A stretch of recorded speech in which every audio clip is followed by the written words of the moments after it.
রাতের অন্ধকারে ঘোরাফেরা করছেন। একদিনের ঘটনা, উনি মরুভূমির প্রান্তর দিয়ে চলে যাচ্ছেন। দূরে একটা ঝুপড়ির ভেতর একটু টিম টিম করে আলো জ্বলছে। এই আলো নিকটে উনি গেলেন, বাহির থেকে আওয়াজ শুনতে পেলেন। ওই ঘরের ভেতরে একজন মহিলার চিৎকারের আওয়াজ, যন্ত্রণার আওয়াজ বাহির থেকে উনি অনুধাবন করলেন। হঠাৎ করে ওমর ফারুক জিজ্ঞাসা করলেন, হে ঝুপড়ির মালিক, তোমার ঘরের ভেতরে মহিলার কান্না কেন? কি সমস্যা? কোথায় কি হয়েছে? কি দুঃখ বেদনা? ভেতর থেকে একজন যুবকের গলার আওয়াজ দিয়ে বলা হলো, পথিক, আপনার কাজে আপনি চলে যান। এখানে আমার মহাবিপদ। আমার একজন স্ত্রী প্রসব বেদনায় ছটফট করছে, তাকে হেল্প করার জন্য কোন মহিলা নাই। আমি কিচ্ছু বুঝি না, জানি না, প্রসব বেদনা উঠেছে। ও পথিক, আজকে এই মহাবিপদে আমার স্ত্রী কাঁদে, আমিও কাঁদি, আমাদের সাহায্য করার কেউ না।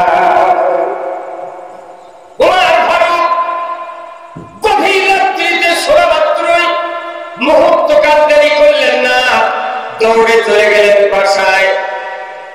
ওই স্ত্রীকে ডাকলেন, ওমর ফারুকের স্ত্রী, তাড়াতাড়ি করে তুমি ওঠো।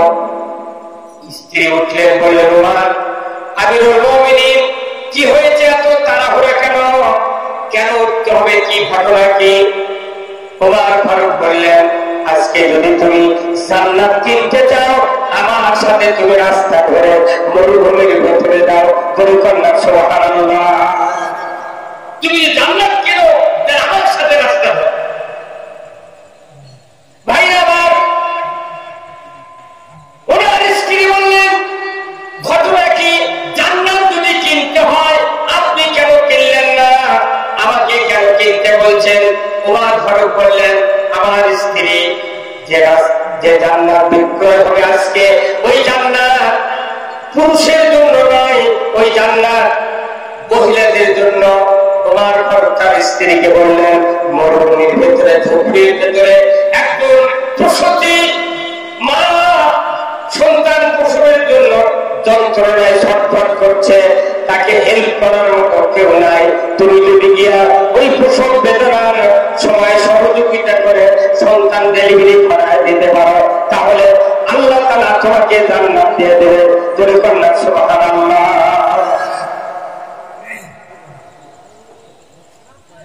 ভাই আমার,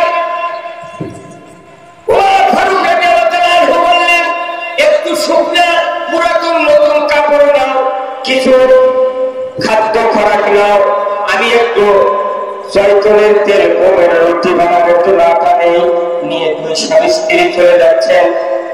দীর্ঘ পথ অতিক্রম করে মাঝপথে গিয়া ওমর ফারুক বললেন, পায়ের স্ত্রী, তুমি তো যে জায়গায় যাচ্ছ, ওই জায়গায় খবরদার, আমি যে আমিরুল মুমিনিন ওমর ফারুক, তুমি পরিচয় দেবা না।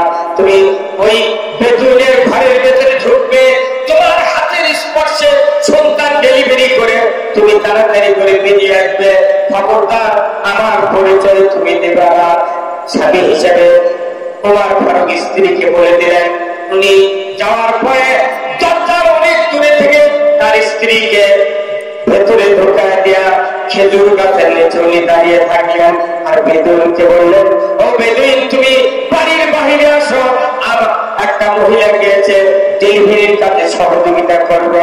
ওমর ফারুকের স্ত্রী ডেলিভারির কাজে সহযোগিতা করার জন্য আমিরুল মুমিনিনের স্ত্রী গভীর রাত্রিতে মানুষের স্ত্রী সন্তান ধরার কাজে উনি তাকে নিয়ে যাচ্ছেন।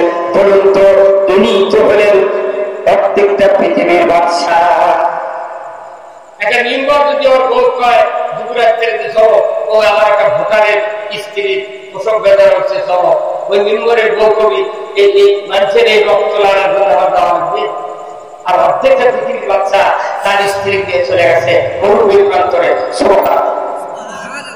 উনি প্রবেশ করলেন, কিছুক্ষণের ভেতরে শিক্ষিত হাতের স্পর্শে ওই বেদুইনের স্ত্রীর পেট থেকে একটা সুন্দর ফুটফুটে চাঁদের মতো সন্তান ডেলিভারি হয়ে আসলো। এরপরে ওমর ফারুকের স্ত্রী ওই যে আগে নিষেধ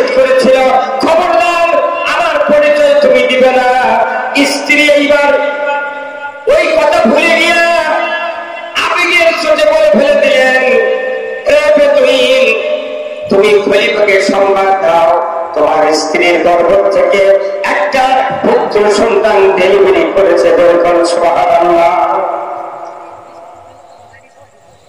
এই বেদুইন চিন্তা করে সর্বনাশ, খলিফাকে সংবাদ দাও। তাহলে এই দেশের খলিফা তো আমিরুল মুমিনিন ওমর ছাড়া কেউ নয়। উনি তখন ভয়ের চোখে দৌড়ে চলে গেলেন খেজুর গাছের নিচে অন্ধকার, ওই জায়গায় গিয়া মুখের কাছে মুখ লাগায় দেয়া দেখলেন বাস্তবে ওমর ফারুক উনি পায়ের নিচে পায়ের উপরে পড়ে গড়া করে দিচ্ছেন। আমিরুল মুমিনিন, এই গভীর রাত্রিতে আমার মতো একজন ইহুদি দুনিয়া থেকে বিদায় হয়ে যান, আপনার কোন ক্ষতি হতো না। আপনি গভীর রাত্রিতে কেন আপনার স্ত্রীকে এই ডেলিভারির কাজে লাগাই দিলেন? হুজুর আমাকে ক্ষমা করো, আমি আর এই খবর দেওয়া ভুল করেছি। আমিরুল মুমিনিন ওমর ফারুক ওই ইহুদিকে বুকের সাথে জড়িয়ে ধরে বললেন, ও ইহুদি, কোন জাতি বলে হিংসা নাই, নিন্দা নাই, অহংকার নাই, এটা আমার নবীর শিক্ষা। নবী যা বলেছেন আমি তাই শিখেছি। ও ইহুদি, তুমি মন খারাপ করো না, তোমার কষ্টের আগে আমি উমর তোমাকে সাহায্য করতে পারি নাই, এই জন্য আমার যে অপরাধ হয়েছে, যে ভুল ত্রুটি হয়েছে, তুমি আমাকে ক্ষমা করো।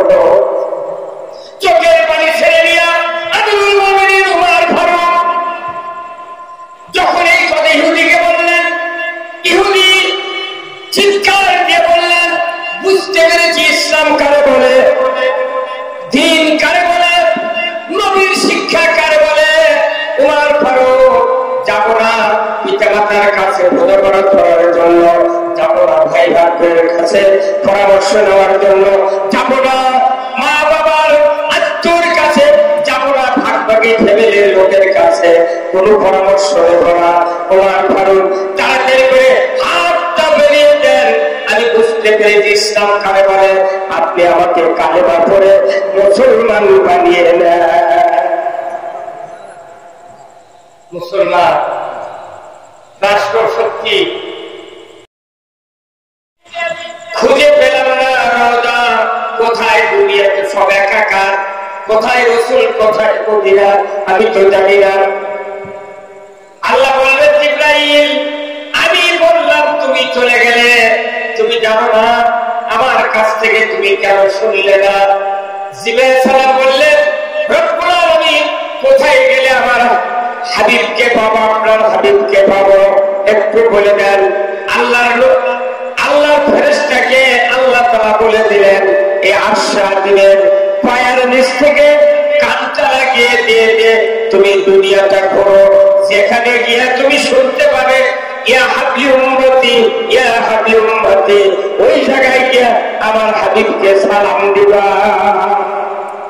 সুবহানাল্লাহ। জিবরাইল ফেরেশতা কান লাগিয়ে আমার পৃথিবী ঘুরবে, যারা যখন যেখানে তুমি শুনবে ইয়া হাবিব উম্মতি, ওই জায়গাটা তুমি রাসূলকে সালাম দিলে, রাসূল কবর থেকে দাঁড়িয়ে যাবে। আল্লাহ রাসূল তখন ওখান থেকে হাসরের ময়দানে নিয়ে যাবে।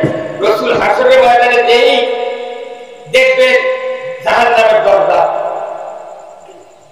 ফেরেশতা বলবেন, জিবরাইল, হুজুর আপনি জাহান্নামের দরজা কেন? বলে যে আমার উম্মতের কি অবস্থা, সব কি চলে গেল নাকি জাহান্নামে, সেই জন্য আমি যাচ্ছি। জিবরাইল সালাম বলে, ইয়া রাসূলুল্লাহ, কাউকে উঠানো হয়নি, সর্বপ্রথম আপনাকে হাসরের ময়দানে হাজির করা হচ্ছে। ভাই আমার, আল্লাহ রাব্বুল আলামিনের হাবিব বলেছেন, কবরের ভেতরে দ্বিতীয়বার সিংহের ফুৎকার দেওয়ার পর একজন মানুষ যারা আমরা প্রত্যেকেই দাঁড় কবরে দাঁড়াবো, এখান থেকে হাসরের ময়দানে যেতে লাগবে 500 বছর। কত বছর? 500 বছর। এখান থেকে না আমলগিরি পাওয়ার যাবে না, ওই বিরিদর যাবেন, ভ্যানের জন্য আধা ঘন্টা দাঁড়িয়ে আছে, কেন যাবে না? ভ্যান আছে 10 মিনিট হাঁটলে বাজার পাবি, ওই আধা ঘন্টা বসে আছে ভ্যানের। আর তখন কি পায়ের নিচে স্যান্ডেল নেই, হুন্ডা নাই, সাইকেল নাই, ভ্যান নাই, অটো রিক্সা নাই, ভটভটি নাই, কেরণমালা, লসিমন কিচ্ছু নেই। হাইচা দাও লেগে তার কি নজর খালি উপর দিকে, এই দিক দেখার বুদ্ধি নেই, সবাই এইভাবে আছে। তাহলে এই দিকে কাপড় লাগিচ্ছে, হ্যাঁ? আর এখন হুন্ডা চললে হুন্ডা চালাচ্ছে, এই দিক দেখছে, ওখানে এই দিক দেখছে, চলে ঘুরছে। কি গুটি জায়গা বা উল্টে পড়ে তোর কাজ ভুল লাগে বা টাকাতে হলে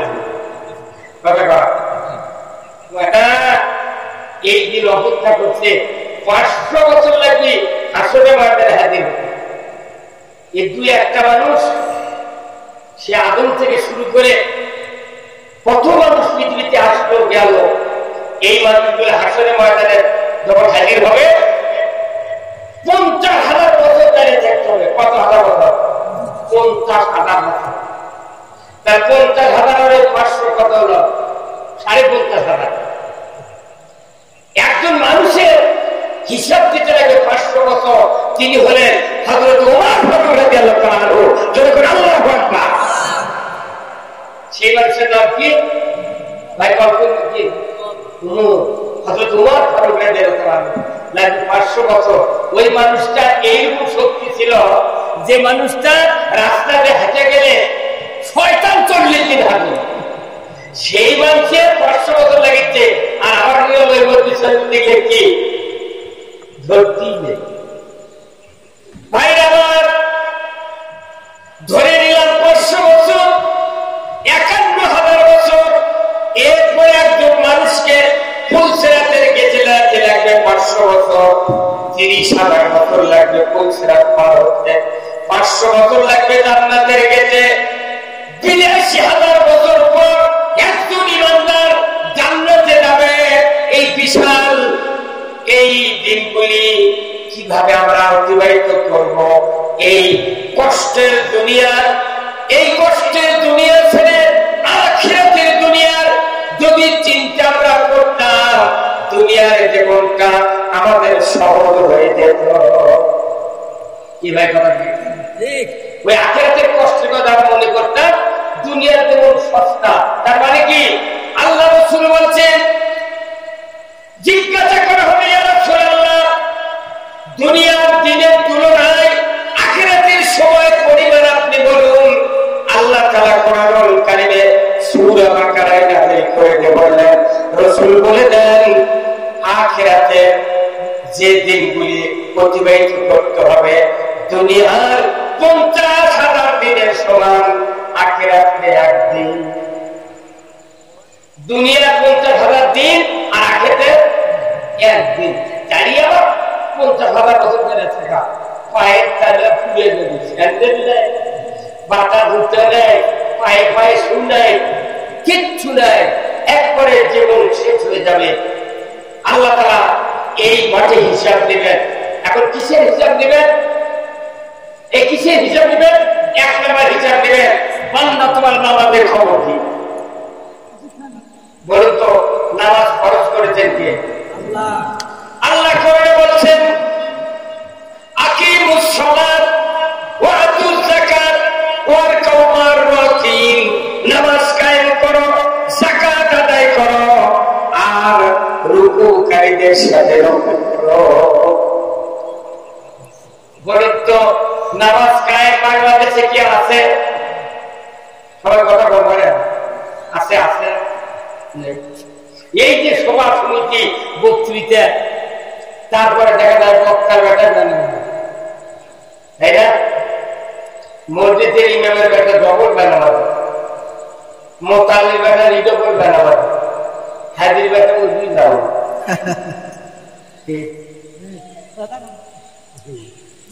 নামাজ নেই বাংলাদেশে, এইভাবে নামাজ কায়েম হয়। পৃথিবীর কোথাও এইভাবে নামাজ করার বিধান নাই। বাংলাদেশে যেটা আছে ইকরামুস সালাত, আমরা নামাজ পড়ি, কিন্তু আমার আল্লাহ বলছেন আকিমুস সালাত, নামাজ কায়েম করতে হবে। নামাজ কায়েম করবে কে? কোরআনকে জিজ্ঞাসা করতে হবে। কোরআন বলছে কি? সূরা আল-হজ 41 নম্বর আয়াত, আল্লাযীনা ইম্মাক্কানাহুম ফিল আরদ আকামুস সালাতা ওয়া আতাউজ যাকাতা ওয়া আমারু বিল মা'রুফ লিল্লাহি আকিবাতুল উমুর।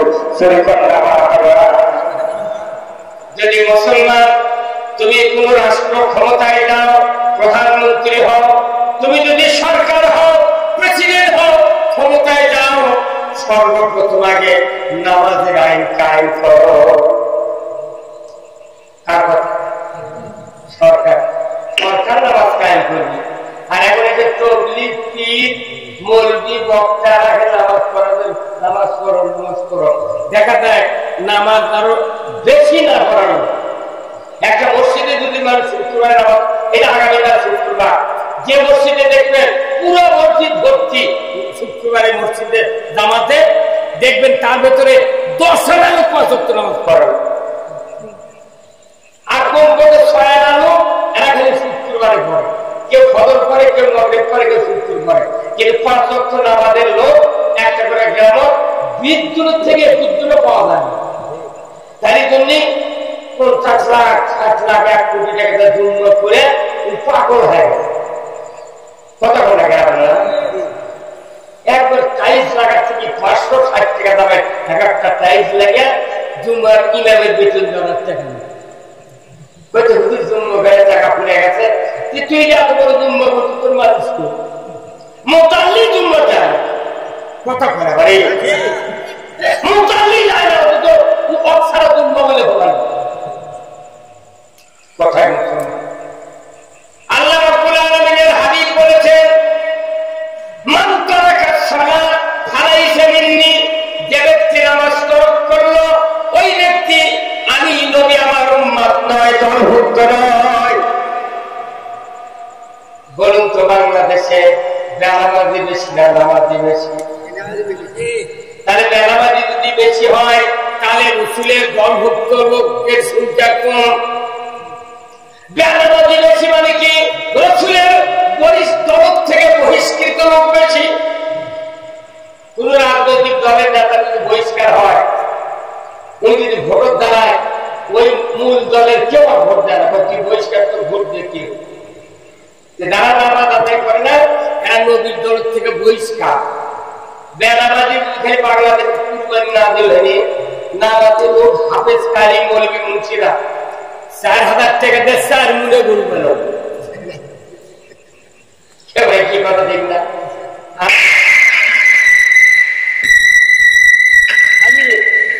খালি এই খালি মনে করে আমরা খালি নামের আগে মোহাম্মদ আছে এই টিকে দিচ্ছি। খালি মোহাম্মদ, আব্দুল আব্দুল সাত্তার, লোকমান, কি জহিরুদ্দিন, মোহাম্মদ আব্দুল সাত্তার নাম শুনলে মনে কি রে জিবে, কিন্তু মসজিদে ঢুকলে পাওয়া যায়।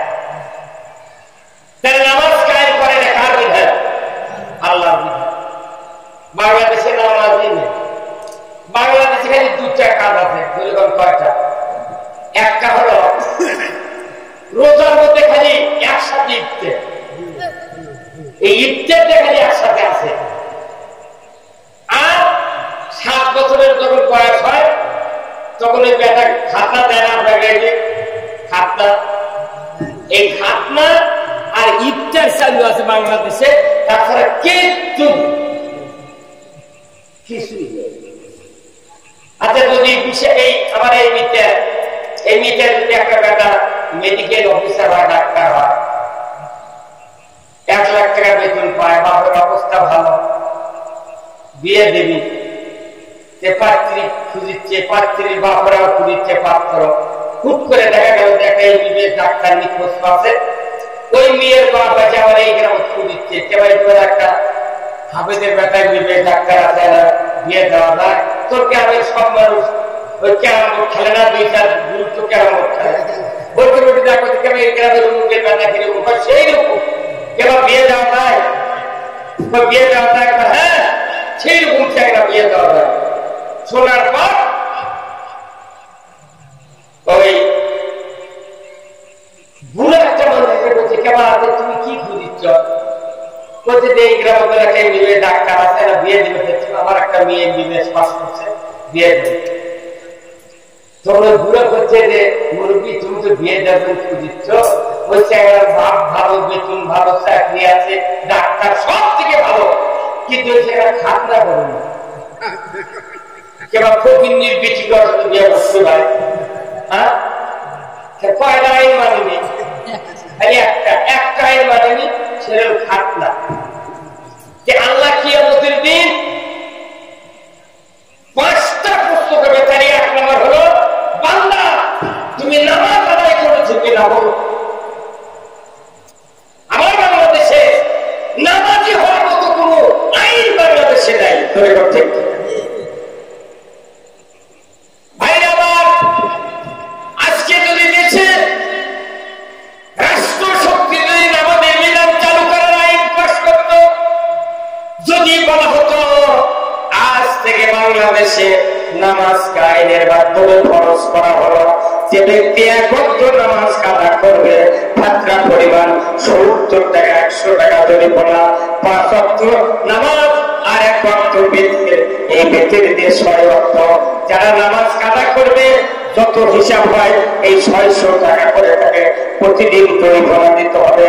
আর 1 ওয়াক্তের জন্য আপনাকে 2.5 ঘন্টা হাজত থাকতে হবে। এমন আইন যদি সরকার করতে আসতো, মুয়াজ্জিন সাহেব, ইমাম সাহেব, আপনাদেরকে দায়িত্ব দেওয়া হলো, যারা নামাজ কাদা করবে তাদের তালিকা আগামীকাল আক্কেলপুর থানায় দিয়ে দেওয়া।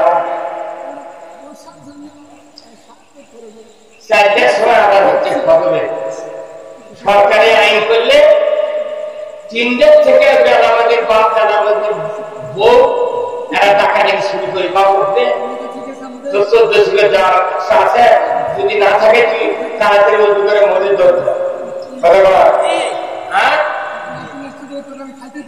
কি ভাই, কি রে কত ধরে কথা বলবে, আস্তে কথা বল, কথা বুঝতে পারছেন? এই আইন যদি থাকতো, বেনামাজের বাপ মা, বেনামাজের স্ত্রীরা দেখে তুলে বলতো, তোমার যদি জরিমানা দেওয়ার ইচ্ছা থাকে, হাজত খাওয়ার ইচ্ছা থাকে, তাহলে তুমি শুয়ে থাকো, আর যদি তা না পারো ওযু করে মুয়াজ্জিনের ডাকে উযু করতে হবে। রাতে 3:30টার সময় মুয়াজ্জিনের বাড়ি ঘেরাও করতে বাধা থাকে বেনামাজিরা। মুয়াজ্জিন বলতো, কি ব্যাপার এত বড় কেন? বলে মসজিদ যাবেন না? এখন তো রাত 3:30 বারে এত আগে হয়ে গেছে, ওই চলেন যা বসে থাকবো। কারণ তো মুয়াজ্জিন আর এমন দায়িত্ব দিয়েছে বেনামাজির তালিকা ছাড়া দেওয়া হয়েছে। ঘর বসে থাকবে, আইন নেই নামাজে, ইচ্ছা মতো। সুদ হারাম কে করেছেন? আমাদের দেশে সুদ আছে না নেই? এমন কোন গ্রাম নেই যে 15.5 মানুষ কিস্তির সাথে জড়িত নেই। শাক ভাতে খাবো না, স্বামীর কথা শুনবো না, ভাঙ্গা খুঁড়ে থাকবো না, ঝড় বাদল মানবো না, কিস্তি দেওয়া বন্ধ করবো না, যাই থাকিতে সাহেবের ডিউটি কোনদিন অমান্য করবো না। কিস্তির খেলায় বাংলাদেশ ডুবে যাচ্ছে। তাহলে পুরুষও কেন টাকা দেয় না? টাকা দেয় কার? আপনাকে দিন দেয় কিস্তি। হ্যাঁ, সারা বাংলাদেশ এত কিস্তি আর কিস্তি। তাহলে সুদ আছে, বেনামাজি আছে, ঘুষ আছে, অন্যায় আছে, চুরি আছে, দেনা ব্যবচার সব আছে, কিন্তু দেখা যায় বর্তৃত আছে, স্বভাব আছে, জেকেরও আছে, বলে বল ঠিক কিনা? তাহলে এইগুলির অবসান হওয়া দরকার আছে না? এইগুলি বন্ধ হোক। আপনারা কি চান? কারা কারা তাদের কিন্তু হাত তুলে দেখান, কারা কারা তারা এইগুলি বন্ধ? কথা বুঝা পারেন না আপনি? এগুলো বন্ধ হোক, কারা তাদের হাত তুলে মানে তা আল্লাহ দেখুন।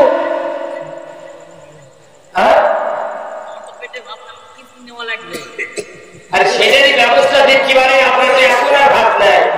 এখন তো ভাত আছে, আপনি বুঝতে পারছেন না।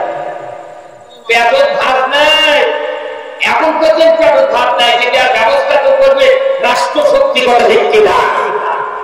সুদ হারাম, এটা কোরআনে আল্লাহ বলছে, আহাল্লাহ পাইয়া হারামার রিবা, ব্যবসা হালাল, সুদ হারাম। এই সুদ যেহেতু আল্লাহ হারাম করেছে, এই সুদের ধারে কাছেও যাওয়া যাবে না। কিন্তু সুদ যারা গরিব মানুষের ভাত দেয়, ভাই ঠিকই বললো, কিন্তু তাদেরকে ব্যবস্থাপনে আল্লাহ তাআলা 4টা খাত দিয়েছে। একটা হলো ওষুধ, একটা যাকাত, একটা চামড়া, একটা ফিতরা। যে গরিব মানুষ যে টাকা পাবে চামড়ার দাম নেই। কুরবানির আগে দুধটা কিনবে তার 10,000 টাকা ধরা। কুরবানির আগে আপনি যে টাকা দুধটা পাতা কিনবে তার 3,000 থেকে 10,000 পর্যন্ত পায়ের শু, স্যান্ডেল 600 টাকা, 800 টাকা, 1000, 1200 টাকা, 2000, 3000 টাকা স্যান্ডেল। চামড়ার স্যান্ডেল কিনতে গেলে দাম বেশি, আর গরিবেরা যখন চামড়ার টাকা পাবি তখন এসে বলছে জ্বালানি খারাপ। 4 মনে গরুর চামড়ার দাম 300 টাকা। গরিব যে টাকা পাবে সেদিনে। আবার যারা ধনী আছে তারা জাকাত দিচ্ছে না, যারা দুনিয়ার আছে ধান পাচ্ছে 2000 মণ, সরকার ঈদের ধান 5 মণ ওষুধ দেওয়া লাগবে, এটাও হিসাব নাই। অথচ আল্লাহ কোরআনে বলছেন ওয়াতুয়া হাক্কাহু ইয়াউমা হাসাদিহি, ফসল কর্তন করার পর পরে আমার হক আমাকে দিয়ে দাও। আল্লাহু আকবার। ক্ষেত্রে আপনি দিচ্ছেন 2 টাকা 3 টাকা করে, 4-5 বার ঘুরে ঘুরে ঘুরে ঘুরে আজ যাচ্ছে বলছে আবার বিটির বাড়ি গেছে, পরে 2 দিন পর আসছে পূজার টাকা নেই, আরেকদিন যাচ্ছে বলছে মঙ্গলবার আছে হাটের পরে তিনটে করে করে 6 পাক ধরার পরে গরিব মানুষ করছে তোর তুই খা, আমি তোর বাড়িটা যে বলে আসবো। এই হচ্ছে বাংলাদেশের কারবার। এই কারবার তখনই পৌঁছে যাবে যখন রাষ্ট্রশক্তি জাকাত আদায় করবে, ফিতরা আদায় করবে, চামড়া আদায় করে গরিবের তালিকা করে 2 পয়েন্টে ওখানে দিবে, তখন হবে আল্লাহ আইন। কথা ঠিক কিনা? আজ থেকে 1500 বছর আগে আল্লাহর নবীর সাহাবী মুসলিম জাহানের দ্বিতীয় খলিফা হযরত আমিরুল মুমিনিন ওমর ফারুক রাদিয়াল্লাহু তাআলা আনহু, আবু বকর সিদ্দিক রাদিয়াল্লাহু তাআলা আনহু ওফাতের পর উনি যখন আমিরুল মুমিনিন হলেন, ঠিক ওই সময় হযরত ওমর ফারুক রাদিয়াল্লাহু তাআলা আনহু উনি রাত্রিতে ঘোরাফেরা করছেন। খোদা কে দুঃখে কষ্টে আছে, কার সমস্যা, কে অসুস্থ, কে রোগী, কার কোন বিপদ পর্যবেক্ষণ করার জন্য ওমর ফারুক রাতের অন্ধকারে ঘোরাফেরা করছেন। একদিনের ঘটনা, উনি মরুভূমির প্রান্তর দিয়ে চলে যাচ্ছেন, দূরে একটা ঝুপড়ির ভেতর একটু টিম টিম করে আলো জ্বলছে। এই আলো নিকটে উনি গেলেন, বাহির থেকে আওয়াজ শুনতে পেলেন। ওই ঘরের ভেতরে একজন মহিলার চিৎকারের আওয়াজ, যন্ত্রণার আওয়াজ বাহির থেকে উনি অনুধাবন করলেন। হঠাৎ করে ওমর ফারুক জিজ্ঞাসা করলেন, হে ঝুপড়ির মালিক, তোমার ঘরের ভেতরে মহিলার কান্না কেন? কি সমস্যা? কোথায় কি হয়েছে? কি দুঃখ বেদনা? ভেতর থেকে একজন যুবকের গলার আওয়াজ দিয়ে বলা হলো, পথিক আপনার কাজে আপনি চলে যান, এখানে আমার মহাবিপদ। আমার একজন স্ত্রী প্রসব বেদনায় ছটফট করছে, তাকে হেল্প করার জন্য কোন মহিলা নাই। আমি কিচ্ছু বুঝি না, জানি না, প্রসব বেদনা উঠেছে। ও পথিক, আজকে মহাবিপদে আমার স্ত্রী কাঁদে, আরো কাঁদে, আমাদের সাহায্য করার কেউ না। গভীর রাত্রিতে শোনা মাত্রই মুহূর্ত কান্দারি করলেন না, দৌড়ে চলে গেলেন বাসায়। উনি স্ত্রীকে ডাকলেন, ওপারের স্ত্রী তাড়াতাড়ি করে তুমি ওঠো। স্ত্রী উঠলেন, বললেন ওমর, আমিরুল মুমিনিন কি হয়েছে? এত তাড়াহুড়া কেন? কেন উঠতে হবে? কি ঘটনা কি? ওমর ফারুক বললেন, আজকে যদি তুমি জান্নাত কিনতে চাও, আমার সাথে তুমি রাস্তা ধরে মরুভূমির ভেতরে যাও। তুমি কন্যা সুবহানাল্লাহ, তুমি জান্নাত কিনো, আমার সাথে রাস্তা ধরো। ভাই আমার, ওনার স্ত্রী বললেন, ঘটনা কি? জান্নাত যদি কিনতে হয় আপনি কেন কিনলেন না? আমাকে কেন কিনতে বলছেন? ওমর ফারুক বললেন, আমার স্ত্রী যে জান্নাত বিক্রয় হবে আজকে, ওই জান্নাত পুরুষের জন্য নয়, ওই জান্নাত মহিলাদের জন্য। ওমর ফারুক তার স্ত্রীকে বললেন, মরুভূমির ভেতরে, ঝুপড়ির ভেতরে একজন প্রসূতি মা সন্তান প্রসবের জন্য যন্ত্রণায় ছটফট করছে, তাকে হেল্প করার মতো কেউ নাই। তুমি যদি গিয়া ওই প্রসব বেদনা সময় সহযোগিতা করে সন্তান ডেলিভারি করায় দিতে পারো, তাহলে আল্লাহ তাআলা তোমাকে জান্নাত দিয়ে দেবে। জোরে কন্যা সুবহানাল্লাহ।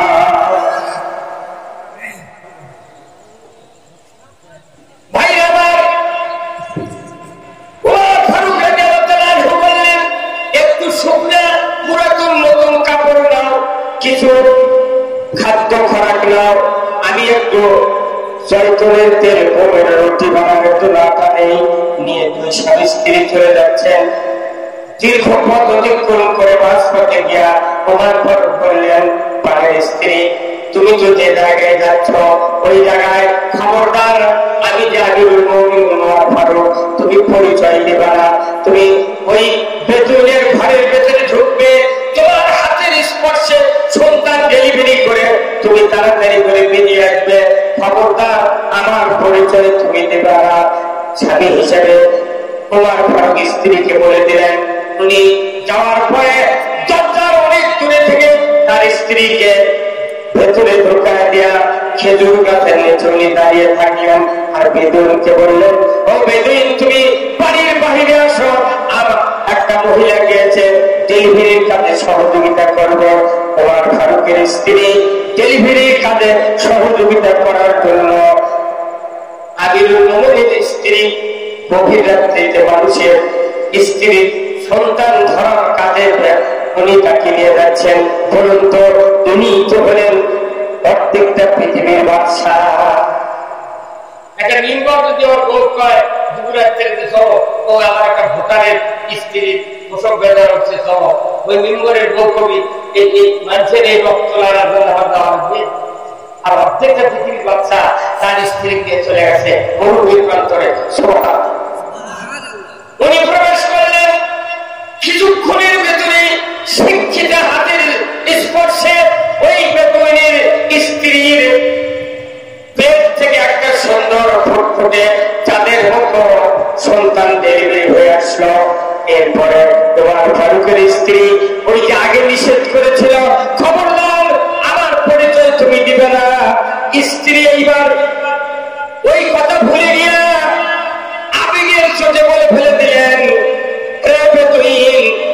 তুমি খলিফাকে সংবাদ দাও, তোমার স্ত্রীর গর্ভ থেকে একটা পুত্র সন্তান ডেলিভারি করেছে। সুবহানাল্লাহ। এই বেদুইন চিন্তা করে সর্বনাশ, খলিফাকে সংবাদ দাও, তাহলে এই দেশের খলিফা তো আমিরুল মুমিনিন ছাড়া কেউ নয়। উনি তখন ভয়ের চোটে দৌড়ে চলে গেলেন খেজুর গাছের নিচে অন্ধকার ওই জায়গায় গিয়া মুখের কাছে মুখ লাগা দিয়ে দেখলেন বাস্তবে ওমর ফারুক উনি পায়ের নিচে পায়ের উপরে পড়ে গড়া করে দিচ্ছেন আমিরুল মুমিনিন। এই গভীর রাত্রিতে আমার মতো একজন ইহুদি দুনিয়া থেকে বিদায় হয়ে যান, আপনার কোনো ক্ষতি হতো না। আপনি গভীর রাত্রিতে কেন আপনার স্ত্রীকে এই ডেলিভারির কাজে লাগাই দিলেন? হুজুর, আমাকে ক্ষমা করুন, আমি আর এই খবরটা ভুল করেছি। আমিরুল মুমিনিন ওমর ফারুক ওই ইহুদিকে বুকের সাথে জড়িয়ে ধরে বললেন, ও ইহুদি, কোন জাতি বলে হিংসা নাই, নিন্দা নাই, অহংকার নাই, এটা আমার নবীর শিক্ষা। নবী যা বলেছেন আমি তাই শিখেছি। ও ইহুদি, তুমি মন খারাপ করো না, তোমার কষ্টের আগে আমি ওমর তোমাকে সাহায্য করতে পারি নাই, এই জন্য আমার যে অপরাধ হয়েছে, যে ভুল ত্রুটি হয়েছে, তুমি আমাকে ক্ষমা করো। চোখের পানি ছেড়ে নিয়া আমিরুল মুমিনিন ওমর ফারুক যখন এই কথা ইহুদিকে বললেন, ইহুদি চিৎকার দিয়ে বললেন, বুঝতে পেরেছি ইসলাম কারে বলে, দিন কারে বলে, নবীর শিক্ষা কারে বলে। ওমর ফারুক, যাব না পিতামাতার কাছে বোঝাপড়া করার জন্য, যাব না ভাই ভাইয়ের কাছে পরামর্শ নেওয়ার জন্য, যাব না মা বাবার আত্মীয়র কাছে, যাব না ভাগভাগী ফ্যামিলির লোকের কাছে, কোনো পরামর্শ নেব না। ওমর ফারুক তাড়াতাড়ি করে হাতটা বেরিয়ে দেন, আমি বুঝতে পেরেছি ইসলাম কারে বলে, আপনি আমাকে কালেমা পড়ে মুসলমান বানিয়ে নেন। মুসলমান রাষ্ট্র শক্তি কোরআনের পক্ষে আসলে